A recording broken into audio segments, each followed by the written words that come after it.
Oprah's like, stand up and show me your body. Like, show us why you're worthy of being here.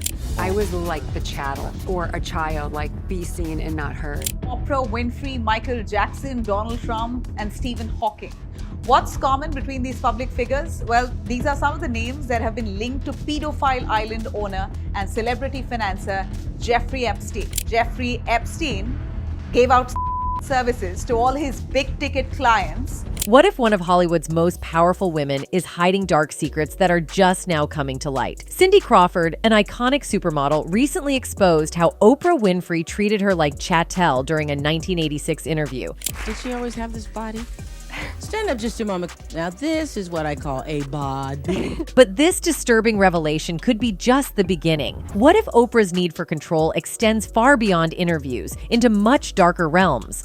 Ever since Oprah opened up this South African school for girls in 2007, all type of crazy, spooky, creepy, nasty stuff has been happening. Oprah's connection to Jeffrey Epstein is raising eyebrows. Could her ties to one of the most notorious figures in recent history be deeper than anyone ever imagined? What does it mean that Oprah's name appears on Epstein's flight logs? Is there more to her relationship with him than meets the eye? Prepare yourself for a deep dive into a world where nothing is as it seems. Let's start with what Crawford herself has revealed. Cindy Crawford recently opened up about her first encounter with Oprah, expressing her dissatisfaction. She always have this body? Stand up just a moment. Now this is what I call a body. I was like the chattel or a child, like be seen and not heard. When you look at it through today's eyes, when Oprah's like, stand up and show me your body, like show us why you're worthy of being here. In the moment, I didn't recognize it. Only when I look back at it and I was like, oh my gosh, that was so not okay, really, especially from Oprah. Cindy Crawford, now a legendary figure in the fashion world, recently shared her discomfort with her first encounter with Oprah during a pilot episode of The Supermodels. Reflecting on her 1986 appearance on The Oprah Winfrey Show, Cindy revealed that she felt objectified and judged solely on her physical appearance, rather than being seen as a person with her own voice and opinions. Even Oprah's close friend, Gayle King, commented on the situation. King expressed surprise and slight disappointment, noting that Crawford had always had pleasant experiences on Oprah's show. I want to see it, but I'm surprised and a little disappointed because I know Cindy's been on her show many, many, many times, and it has always been a pleasant experience. I would hate to think that something that happened years ago, and number one, I don't know quite what it is. I have to see it. But basically, she was with John Casablancas in the interview in 1986, and at one point, Oprah tells her to, get up. Did she always have this body? Stand up just a moment. Now this is what I call a body. Sure, it would be, hey, you look so great. I can't imagine Oprah would want anybody, Cindy or anybody, to say, here, stand up, let us take a look at you. Yeah. It's not Oprah's thing to humiliate or make anybody feel badly.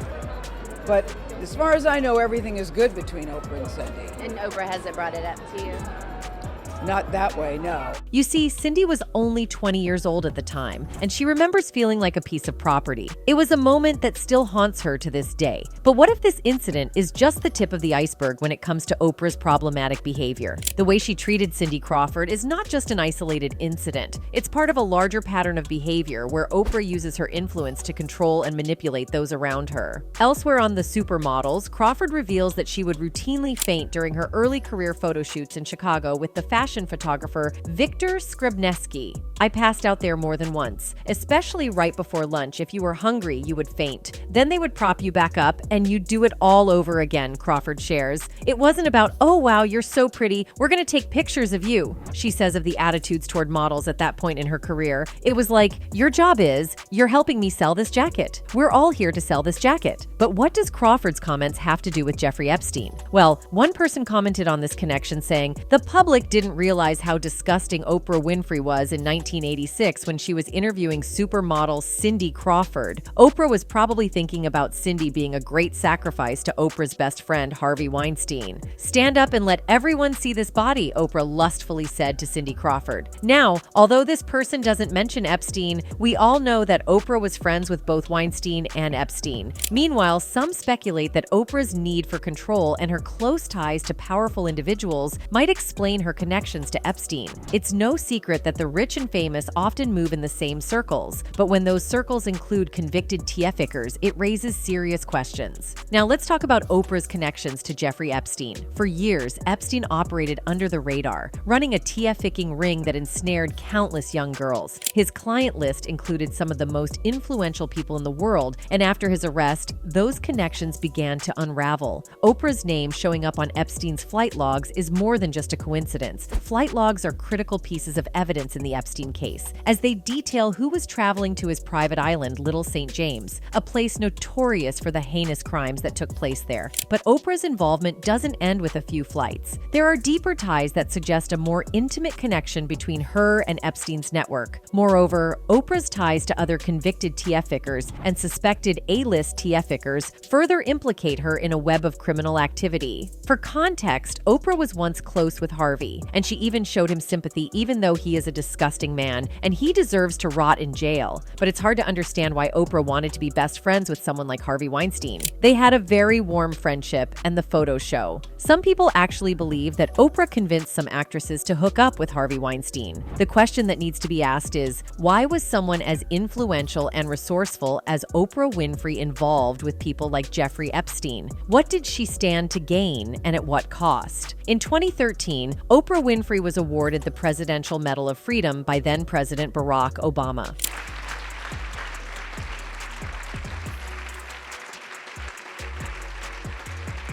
This honor is the highest civilian award in the United States, recognizing individuals who have made significant contributions to the nation's security, culture, or other national interests. But what if this prestigious award is now tainted by Oprah's connections to Jeffrey Epstein? It's important to consider the timing and context of this award. By 2013, Epstein's activities were already under scrutiny, and his connections to high-profile figures were becoming more apparent. The question that arises is whether Oprah's receipt of the Medal of Freedom was influenced by her ties to Epstein, or if it was part of a larger strategy to protect certain individuals from public scrutiny. This connection also raises questions about the integrity of the institutions that grant such honors. If someone like Oprah, with potential ties to a convicted TF-icker, can receive the nation's highest civilian award, what does that say about the vetting process? And more importantly, what does it say about the power dynamics at play behind the scenes? Anyway, Michael Jackson's name has been conspicuously absent from the Epstein scandal, despite the media's relentless efforts to paint him as a P-dater. This absence is curious, especially when considering the extensive media coverage of Jackson's legal battles and the accusations against him. Could it be that Jackson was used as a scapegoat, a distraction to keep the public's attention away from the real P-daters? The theory goes that by focusing the public's attention on Michael Jackson, the media and those in power could divert attention from the likes of Jeffrey Epstein and those connected to him, including Oprah Winfrey. Jackson, who was often portrayed as the embodiment of Hollywood's dark side, might have been a convenient target, one that kept the public occupied while the real criminals operated in the shadows. This theory gains more weight when considering Oprah's role in the media. As one of the most influential figures in the entertainment industry, Oprah had the power to shape public opinion. Oprah decided to hold a special show after the airing of Leaving Neverland. This decision raised questions about her motivations and the selectivity of her actions. She invited some of Michael Jackson's alleged victims to share their stories on her show, but noticeably omitted any plans to invite her then-friend, Harvey Weinstein's victims, to discuss their experiences. This discrepancy raised eyebrows and invited speculation about Oprah's seemingly protective stance towards her friend, while choosing to shine a spotlight on figures like Michael Jackson.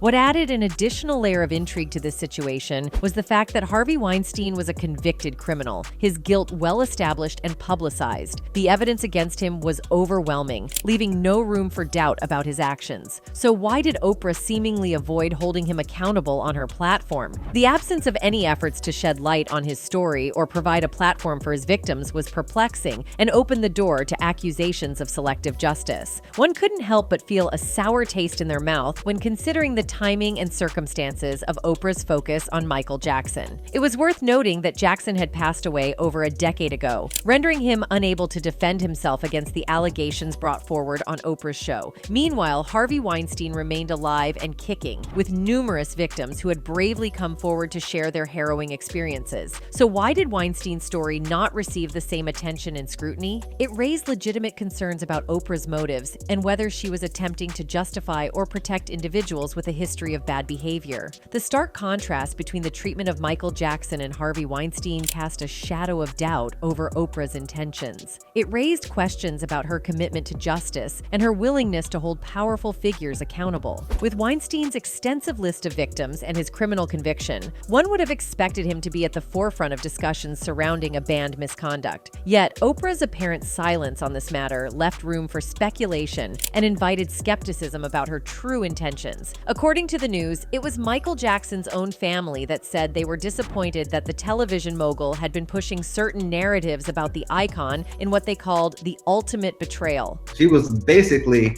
guiding them down a path. You know, when they would say something, she would correct them in a way to make it sound like, oh, that's part of why you're a victim. In an interview with the Tom Joyner Morning Show, Tajay and Brandy Jackson, Michael's nephew and niece, maintained their uncle is innocent of essay claims raised during HBO's Leaving Neverland documentary, which they tagged a one-sided propaganda. Brandy Jackson also said Oprah's interview after the 4-hour documentary was a real disappointing situation. As far as journalism is concerned, she really let us down with that. Taj added, "For me, I've seen it happen before. I was there when she was requesting an interview with my grandma and Michael's kids talking about Michael was misunderstood after Michael's death. She does what she needs to do to get ratings. To me, it's an ultimate betrayal." She's done that to our family many times. And so we have a different view of Oprah than everyone else does in that sense, because, you know, we've been hurt by her many times in the past. The accusers, Wade Robson and James Safechuck, said Jackson had been inhumane to them for years while they were children and frequent guests at the pop star's Neverland Ranch. Brandy also revealed that she dated Robson for 7 years, which included the period when he alleged the king of pop was being inappropriate with him.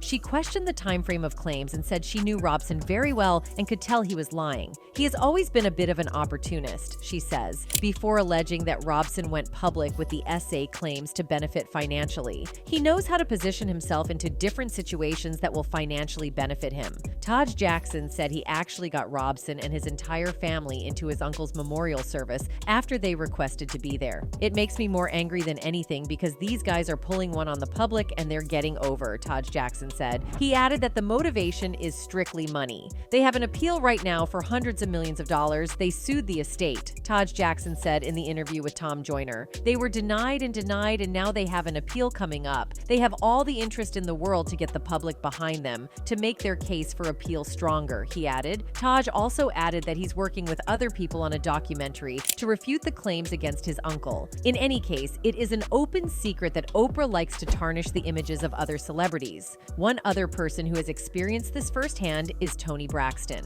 You see, at the time, Toni Braxton experienced a dramatic downturn in her career. Suddenly, she encountered a series of devastating setbacks, including financial hardship and a severe illness. There have been speculations suggesting a possible connection between her downfall and Oprah Winfrey. However, people have questions in their minds about how they both are connected. I was in shock. Do you take responsibility for the situation that you're in right now? 100%. 100%. 100%. Toni Braxton burst onto the music scene in the late 80s, captivating fans with her extraordinary vocal talent and timeless songs. Added to her enduring success in the music industry, Toni has also become known for her involvement in Braxton Family Values, a popular reality TV show on WETV, alongside her sisters and mother. But while she has rightfully earned the title of a Grammy Award-winning R&B legend, Toni has also faced her fair share of challenges during her career, with one of the most trying moments being her bankruptcy filing. She says to me, "I hear you have Gucci flatware."